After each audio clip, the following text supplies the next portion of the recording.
Bonjour à toutes et tous. En novembre, une vague de scepticisme a émergé au sujet de la rentabilité des investissements déployés dans l'intelligence artificielle. L'exemple le plus parlant est certainement celui d'OpenAI. L'entreprise vise en effet une valorisation de 500 milliards de dollars dans le cadre d'une possible entrée en bourse en 2026. Pourtant, elle ne génère aucun bénéfice. Bien au contraire, ses coûts explosent avec l'extension massive de ses capacités de calcul et de centres de données.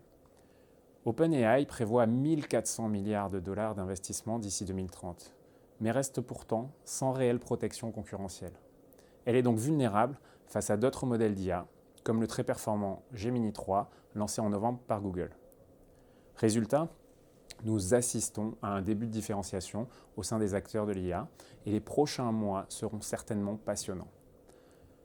À plus court terme, sur l'aspect macro, les investisseurs attendent une nouvelle baisse des taux de la Fed au mois de décembre, alors que le marché de l'emploi américain montre désormais des signes de ralentissement. Dans ce contexte, l'allocation des fonds Nova garde le cap avec des performances légèrement positives en novembre. Les performances de l'année 2025 s'établissent donc à respectivement 3,1% pour Nova Patrimoine, 3,9% pour Nova Flexible et 7,2% pour Nova Dynamique. Les performances en part A nettes de frais. En termes de stratégie et perspectives pour les prochaines semaines, notre analyse n'a que peu évolué depuis octobre et nous favorisons la qualité bilancielle de façon plus marquée dans les fonds Nova. À ce titre, nous considérons que le secteur de la santé offre aujourd'hui une opportunité attractive. La valorisation du secteur est contenue, alors que les retours sur capitaux propres restent élevés. L'attrait des matières premières reste par ailleurs marqué à nos yeux. L'or et les métaux précieux en particulier bénéficient d'un environnement favorable et les minières aurifères nous paraissent attractives sur le plan de la valorisation. Nous favorisons par ailleurs les marchés émergents, notamment asiatiques, tout en maintenant une approche très sélective sur le secteur technologique américain. En Europe, nous favorisons toujours deux secteurs, le service aux collectivités et les banques, portés par des valorisations attractives et une visibilité solide sur les bénéfices.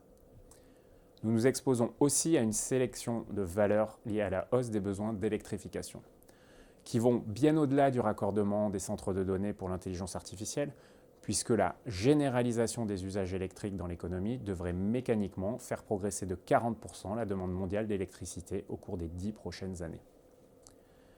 Enfin, en complément de nos expositions sur les marchés d'actions, nous conservons des positions sur les obligations du Trésor américain que nous avons initiées fin octobre, et nous maintenons par ailleurs du rendement dans les portefeuilles via la dette d'entreprise européenne. Le rendement actuel des portefeuilles est ainsi supérieur à 3% pour Nova Patrimoine, supérieur à 2% pour Nova Flexible et proche de 1% pour Nova Dynamique. Voilà, je vous donne rendez-vous le 14 janvier pour un webinaire dédié à nos perspectives 2026. D'ici là, je vous souhaite de très belles fêtes de fin d'année. À très bientôt.